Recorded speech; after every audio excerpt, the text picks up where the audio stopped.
Her headlights were still on. Her wallet was inside. Her cat wasn't. And the engine was running, even though the car had crashed through a dense patch of forest in the middle of the Cascades. That's the last anyone ever saw of Leah Roberts. But let's not start at the end. Not yet. The first strange thing wasn't the crash, it was the silence before it. A young woman, barely 23, vanishes during a soul-searching road trip across the United States. She leaves behind a note that reads more like a poem than a farewell. No blood, no struggle. Just an eerie trail of breadcrumbs soaked in grief, philosophy, and obsession. You could say Leah Roberts began disappearing long before she reached the mountains. Back in Durham, North Carolina, the people who knew her would never have described her as impulsive. She was a thinker, a writer, someone who spent more time feeling than speaking. But there was a fracture, a deep one. It started the moment her mother died of heart failure when Leah was just 17. That grief? It never healed. It spread like a slow poison. Her brother, Heath, noticed the change first. She stopped playing soccer. Her writing grew darker. And then the car accident happened. A near-fatal wreck left Leah with a metal rod in her leg and internal injuries that would take months to heal. Physically, she recovered. But mentally? Something had cracked. And then came the loss of her father. Cancer. Fast. Ruthless. Final. By the age of 23, Leah Roberts had lost both parents, almost died herself, and had withdrawn from college. A once promising student of cultural anthropology who couldn't seem to find her way back. It wasn't that she was running. It was something quieter, more existential. She began reading Jack Kerouac's On the Road with an almost obsessive frequency. She called it her Bible. The freedom of it, the rawness, the surrender to the unknown. It spoke to something inside her, something she couldn't quite name. Then one day in March 2000, Leah vanished. She didn't tell her roommate. She didn't say goodbye to her friends. She simply took her white 1993 Jeep Cherokee, withdrew some cash, packed her belongings, her journals, her cat, and disappeared. But she didn't erase herself. No, Leah left a trail. And it was deliberate. First, there was the note she left behind. "I'm not suicidal," she wrote. "I'm the opposite." That line haunts people to this day. What did she mean? The police found the note in her bedroom along with a cat carrier, dishes still in the sink, and a closet full of clothes she never planned to take. But no cat. A week later, her Jeep was found over 2,500 miles away in a remote area near Bellingham, Washington, off Canyon Creek Road, a location so hidden and steep that locals don't even go there without four-wheel drive. Her vehicle had plowed through the forest, over brush and tree limbs, before crashing into an embankment. No blood. No signs of impact. The driver's seatbelt was unbuckled. The windows were broken from the outside. Her wallet was still in the car, along with her checkbook, clothes, and blankets. Her cat? Gone. What kind of person drives across the country only to vanish into the woods without a trace? A receipt was found in the car, from a gas station in Brooks, Oregon, timestamped just 2 days before the crash. Surveillance footage confirmed Leah had been there. She was alone. She bought gas and a snack. Nothing seemed off. No one followed her. No strange cars. But something doesn't add up. When the Jeep was examined, police concluded the crash had been staged. Blankets had been placed over the windows. Clothing strewn about the car. The ignition wire had been cut and tampered with in a way that made it seem as though someone wanted the crash to appear accidental, or wanted someone to believe Leah had been taken. Was she trying to disappear? Or had someone helped her vanish? Here's where it gets stranger. A week after the Jeep was found, a man called the police tip line anonymously. He claimed his name was Barry. He said he'd seen Leah at a Texaco station off I-5, near Everett, Washington, not far from where the Jeep was found. He described her perfectly, down to the lip ring and the green eyes. But when police tried to track him down, the number he called from was a payphone. He never called again. And then, nothing. No sightings. No confirmed leads. Just the echoes of a girl who was there and then wasn't. Keith, Leah's brother, flew across the country the moment he heard about the abandoned Jeep. He was the one who searched the woods, combing the trails around the crash site for any sign of his sister. He found none. But what he did find was something he never talks about in detail. He said, "It felt like she had been there. Recently.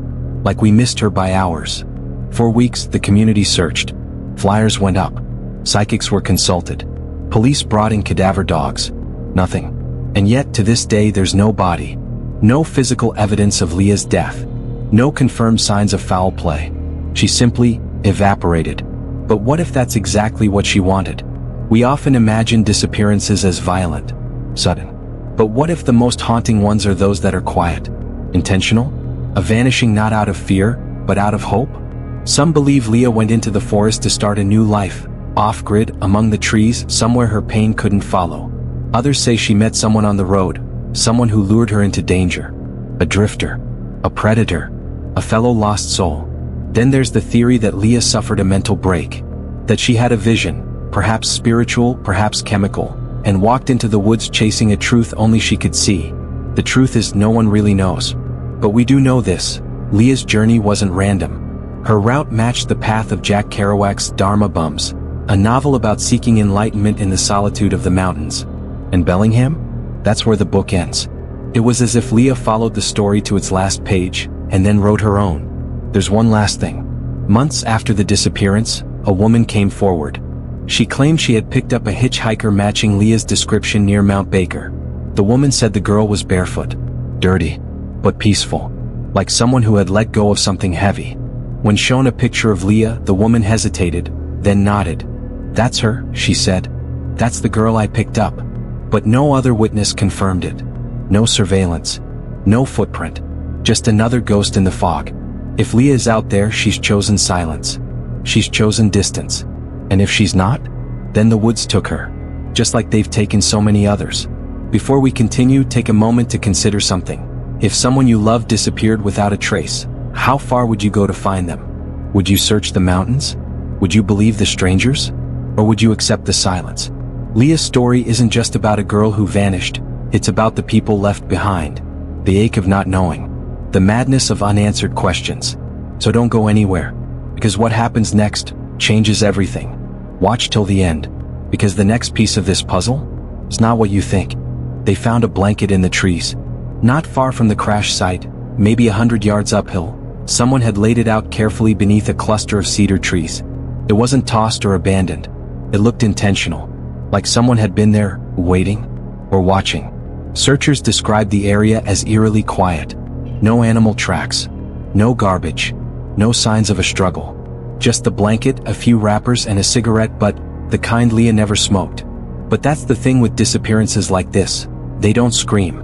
They whisper. And the deeper you look, the louder the silence becomes. That blanket, some say it was hers. Others say it wasn't. The police never confirmed either way. But Leah's siblings remember her favorite colors. That pattern. They believe it belonged to her. So if Leah made it out of the car crash on foot, where did she go? Why didn't she call? Why leave everything behind? The car, the money, even her journals. Maybe the better question is, who was she meeting? Because not long before she left North Carolina, Leah began writing cryptic poetry in her notebooks. She spoke of being called west, of a soul waiting on the horizon. One line read, "When I arrive, he'll know me by the silence I carry." What does that mean? Did Leah believe someone, or something, was waiting for her? Her browser history revealed she had searched not just Kerouac's writing, but local Washington spiritual retreats, fringe philosophies, and isolated ashrams. One lead even pointed toward a small, unlisted community deep in the Cascades, a group living off-grid without phones, sometimes without names. Investigators checked it out. They found no trace of her. But a young woman who had once lived there told them something strange. She claimed that weeks after Leah vanished, a new girl arrived in the community. Quiet, blonde, walked with a limp. She stayed for less than 2 days, said nothing, and left before sunrise. Was it Leah? The woman couldn't be sure. But she remembers one thing vividly: the girl never blinked. Not once during their entire conversation. She was somewhere else, she said. Like her body was there, but she was still traveling. Let's rewind. On the third day of Leah's disappearance, her roommate Nicole finally opened her bedroom door. What she found chilled her to the core. Leah's computer was still open. Her bed had been made, not recently but perfectly, as if it had been untouched for days. Her cat, Bee, was missing, something she would never leave without arranging for care. And then there was the note. It wasn't addressed to anyone. Just a folded piece of paper on the desk, written in Leah's swirling cursive. "I'm not suicidal. I'm the opposite. I'm free." Free from what? From grief? From obligation? From herself? She left behind everything: her medication, her favorite necklace, her student ID. The only things missing were her journals, some cash, and Kerouac's book. It was clear she didn't plan to return. But then, why the staged crash? The FBI later examined the vehicle and confirmed the crash wasn't natural. The way the Jeep entered the woods was too controlled. The angle, the force, was guided. Whoever did it knew how to make it look like an accident, or at least like a chaotic escape. But there was no sign of Leah. No drag marks. No footprints in the mud. The only trail left was psychological, buried in her notes and mind. Heath, her brother, once said, Leah had a tendency to look for magic in pain. She believed something spiritual came from suffering. But that kind of thinking, it can lead you to dangerous places. There's another clue, one almost no one talks about. A day before her Jeep was found, someone tried to use Leah's debit card at a gas station 30 miles from the crash site. It was declined due to insufficient funds. But the man who used it? He matched no one known to Leah. Surveillance footage was grainy. The man wore a hood, baseball cap, sunglasses. But police believe it wasn't Leah. So then how did he get her card? The timeline suddenly fractures again. If Leah was alone in Oregon on March 11th, and her car crashed in Bellingham by the 13th, that leaves barely 48 hours unaccounted for. Enough time for anything. There's a theory, whispered in forums and true crime groups, that Leah may have picked up a hitchhiker. Maybe someone she trusted. Maybe someone she thought she recognized from a dream, a book, a poem. She was known to be deeply spiritual, often writing about signs, synchronicities, fate. If she thought someone was sent to her, she might have followed them without question. But what if she wasn't alone in the car? Investigators found something strange beneath the passenger seat, a strand of hair. Long dark. Not Leah's. No fingerprints matched anyone in her family or friends. DNA testing was inconclusive. Was it someone she knew? Someone she feared? Or someone who simply took her? It's hard to imagine Leah as reckless. But she had changed in those final months. Her siblings describe her as more detached, less concerned with the material world. She talked often about the illusion of identity, about how names, homes, even bodies were temporary. That kind of detachment, it can look like enlightenment, or it can look like a person unraveling. Maybe it was both. Here's a detail that almost got missed. Someone spotted Leah's Jeep 2 days before it was discovered. A hiker passing through the area recalled seeing a white Cherokee tucked into the trees, but didn't think much of it. No damage. No signs of panic. Which means, the crash may have happened after she walked away from the vehicle. Did she return later, stage the crash herself, and vanish? Was it a message? A symbol? Some believe it was her way of saying goodbye to the world, crashing the car, her last tether to her old life, and walking into the forest reborn. But there's one final twist. In the months following Leah's disappearance, multiple people reported seeing a woman matching her description at bus stations, in truck stops, in small mountain towns across the Pacific Northwest. Every time, by the time someone checked, she was gone. Was it her? Or was the story becoming legend? That's the cruelest part of stories like Leah's. When someone disappears without answers, we start filling in the gaps with ghosts. But for her family, this isn't a mystery. It's a wound. Heath has returned to Bellingham every year on the anniversary of the crash. He walks the same trail, visits the same gas station, leaves a candle near the trees. He says he doesn't believe she's dead, not because of hope but because of something else. A feeling. She was always the type to search for meaning. She wouldn't just vanish without leaving something behind. And maybe she did leave something. A question. A riddle. A breadcrumb trail that no one's been able to follow correctly. Or maybe the answers are buried beneath moss, beneath fog, beneath time. There's no body. No confession. No closure. Just the steady hum of an engine that stopped too quietly. Before you go, ask yourself this. If you had one chance to walk away from everything, the pain, the past, even your name, would you take it? And if you did, would anyone ever be able to find you again? That's what haunts Leah's story. Not just what happened, but what it means. Stay with us, because the story is far from over, and what you're about to learn next will twist everything on its head. Don't look away now. Watch until the end. The man in the Texaco station didn't smile. He wasn't nervous. He didn't ask for help. He paid in cash. Filled up a red sedan. But something about him felt wrong. It wasn't just the oversized hoodie or the mirrored sunglasses. It was how he looked at the cashier, not with eyes but with calculation. And when he left, Leah Roberts' debit card stayed in his wallet. The station manager didn't notice it until 2 days later, when police showed up with grainy surveillance stills. By then the man was gone. No plate. No fingerprints. Just another shadow in a story filled with them. So let's stop pretending this is just about a missing person. Because somewhere along the line this stopped being about Leah and started being about what found her. Let's go back. 6 months before she vanished, Leah was diagnosed with a rare form of PTSD. She had all the classic symptoms: insomnia, withdrawal, disassociation, but something about her condition felt deeper. She told a therapist she often felt as though she were watching her life happen from the outside. Like her body was just a passenger vehicle. The phrase stuck with her. "I'm not in the driver's seat," she once wrote in her journal. "I'm just watching the road." When her sister Kara read that line after the disappearance, she cried for an hour. Not because it was poetic, but because it was true. Leah had stopped living in the world. She was dreaming it. Her therapist encouraged her to journal. And she did, obsessively. Pages upon pages of wandering thoughts, Kerouac quotes, images of mountains, rivers, mirrors. But toward the end her writing shifted, became darker, less hopeful. "I hear things in the trees now. Not voices but memory. Sometimes I feel like I died and forgot to stop breathing. I need to go. I need to meet it." What was it? A person? A place? A prophecy? When her siblings handed those notebooks to investigators, they were told not to get their hopes up. "She sounds like someone who wanted to go missing," one officer said. But then, the phone call came. It was late April, nearly 2 months after Leah vanished. A woman named Angela called the Bellingham police. Her voice was shaking. She said she had picked up a girl hitchhiking near the Canadian border.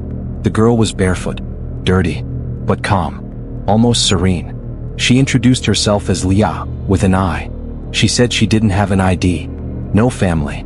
But when Angela asked her where she was going, the girl replied, "I already arrived."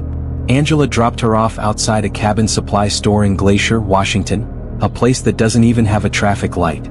Just trees, endless trees, and the sound of wind moving like breath.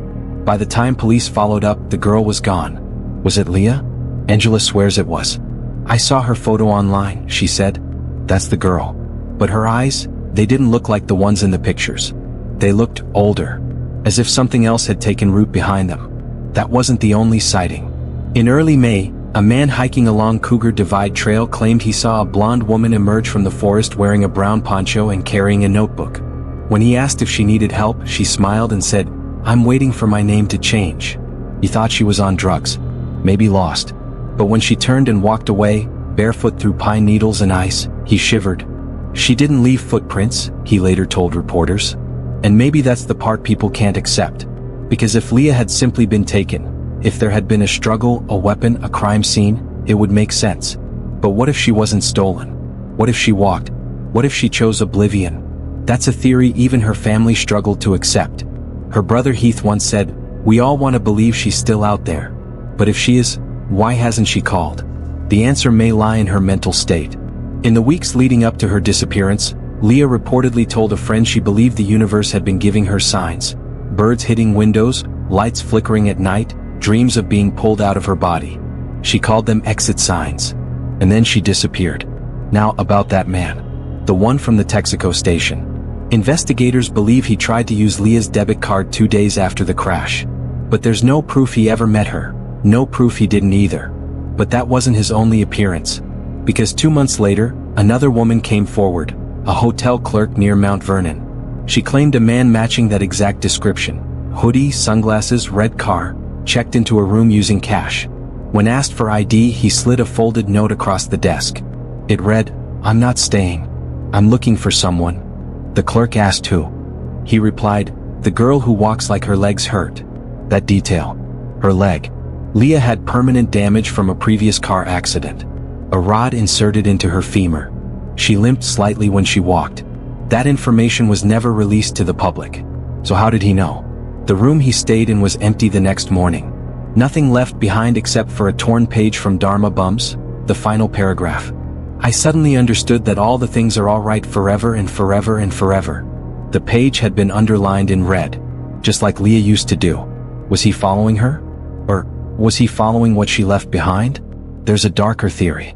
One that's only whispered among investigators, never published. They believe Leah may have gotten involved in something bigger, a cult perhaps, or a philosophical offshoot group promising peace, purpose, and oblivion. Washington is full of such places. Remote cabins. Fringe communes. Isolated encampments that worship silence more than gods. One former member of a now-defunct collective near Concrete, Washington, told a private investigator. We were told someone would come. A girl. One who walks between worlds. When shown Leah's photo, she froze. Then refused to speak again. Of course, this could all be coincidence. The human brain craves patterns. We look for meaning even when it isn't there. But with Leah, the signs don't feel random. They feel placed. There's another breadcrumb. A week before her disappearance, Leah visited a psychic, something very out of character for her. According to the receptionist, Leah asked to know how many lives she had left. When the psychic told her, "This one is your last," Leah smiled and said, "Good. I plan to use it well." What did she mean? Use it for what? To find peace? Or to disappear? There's one more detail, buried in police reports, barely discussed. Inside her abandoned Jeep, beneath the passenger side floor mat, police found a Polaroid photo. It wasn't of Leah. It wasn't even of a person. It was a snapshot of the sky. Deep blue with a single cloud shaped like a spiral. No writing on the back. No fingerprints. But attached to it with tape was a single pressed leaf, the kind that only grows in one part of the Cascades. A place called Hidden Creek. It's unmarked on most maps. Few trails lead to it. But those who've been there say it's so silent you can hear your own blood moving. Police searched it once. Found nothing. But no one searched it in years. Because the forest forgets. And so do we. But not her family. Not her friends. Not the strangers who still light candles at the base of the trailhead every March. If you ask people why they care, why this story has stayed alive when so many others faded, they'll say the same thing. Because Leah didn't vanish. She became the mystery. A living question. A girl who turned grief into pilgrimage and walked off the edge of the map. And if she is out there, maybe she doesn't want to be found. Or maybe she's waiting for someone to read the signs the right way. Maybe that someone is watching right now. Before we move to the final piece, ask yourself this. If a person disappears but leaves behind a trail of meaning, is she truly lost? Or is she exactly where she intended to be? Don't stop here. Because the last thing you're about to hear, it changes everything. Watch until the end. And listen closely. She might be whispering from the trees. They say that in the Pacific Northwest, the forest never gives back what it takes. Keeps it. The stories, the footprints, the screams, they sink beneath layers of pine needles and fog until they're no longer memory, just myths. And somewhere in that hush, Leah Roberts disappeared. But we didn't start with the trees. We started with a girl. A girl who sat on her dorm room bed at 3 a.m. listening to the wind scratch at her window, wondering if it was a message or a warning. A girl who lost both her parents before she'd even finished becoming one herself. A girl who once wrote, "I want to feel small beneath the sky and infinite inside it." A girl who looked at pain not as something to run from, but as something to follow. What if she followed it too far? There's something we haven't told you yet.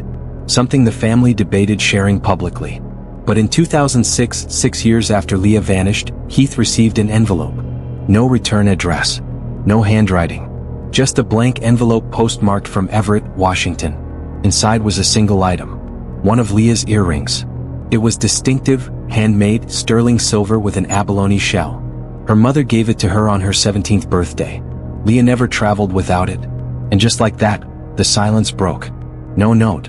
No message. No DNA. But it was hers. Heath had last seen that earring inside the Jeep, in the coin tray. So how did it end up in a mailbox 6 years later? Did someone take it from the crash site? Did Leah send it? Or was it a threat? Heath turned it over to authorities. But the investigation was quiet. No fingerprints. No surveillance. Just a chilling reminder, someone still knew. And that meant the story wasn't finished. Let's go back, not to the crash but to the night before Leah left. Her roommate Nicole had gone out for groceries. When she returned, the apartment smelled like sage. Candles burned in a triangle pattern on the floor.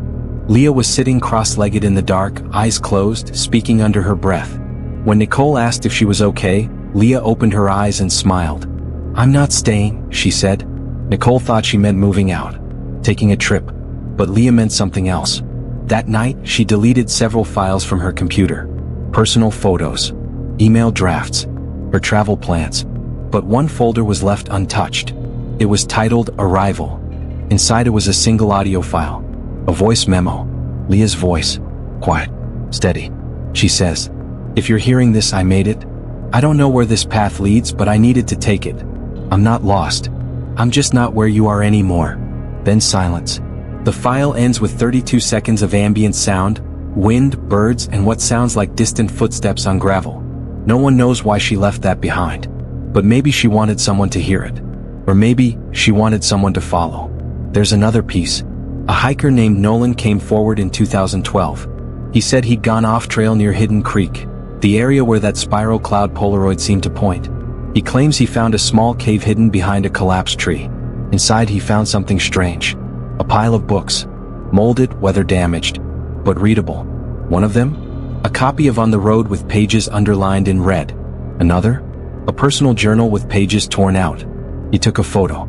That journal, the one with missing pages, had a name on the inside cover. C. Roberts. Leah Christina Roberts. Police returned to the site 2 weeks later. The cave was gone. Collapsed. Or buried. Or never there. No books. No evidence. Just a story. But Nolan still has the photo. And when Leah's sister Kara saw it, she didn't hesitate. "That's her handwriting," she said. "That's her journal." So what does this mean? Did Leah survive? Did she live, for a while, in the wild, leaving fragments of herself like breadcrumb prayers? Or did someone else plant those clues, keeping the myth alive? Here's the final twist. A month before she vanished, Leah wrote a short story. It was never published. Just a handwritten piece found among her notes. It tells the tale of a girl who dreams of a mountain, a place she's never seen. Every night she walks closer to it, but the closer she gets, the less of herself she remembers. Her name, her face, her family, all disappear, until finally she stands at the summit. And she's no longer a girl. She's the mountain, a being of silence, of wind, of presence. The last line reads, "And now when they call her name, the trees answer." It wasn't fiction. It was a map. And that's what makes this story so unbearable. Because there is no closure, no culprit, no confirmed ending. Just a girl who slipped into myth. Some say she found peace, a kind of transcendence most of us will never know. Others say she met someone on the road, someone who saw the ache in her and turned it into ash. And some believe Leah never left the mountain, that her body is somewhere out there, buried beneath roots and time. But let me ask you this. What's more haunting, the thought that she died, or the possibility that she's still out there, watching, listening, unfolding herself into the wilderness, still walking, still dreaming, still becoming? Leah Roberts didn't leave us with answers. She left us with echoes. And sometimes, when the wind moves a certain way through the pines of the Cascades, locals say you can hear something in the hush. Not words, not footsteps, but a heartbeat. Soft, steady. Like someone is still waiting to be found.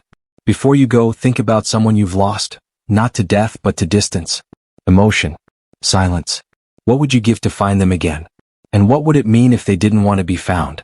Leah's story isn't just about her. It's about us, about the way we search, the way we hope, the way we hold on even when there's nothing left to hold. So watch again, listen again. Somewhere in the stillness, there may still be a clue.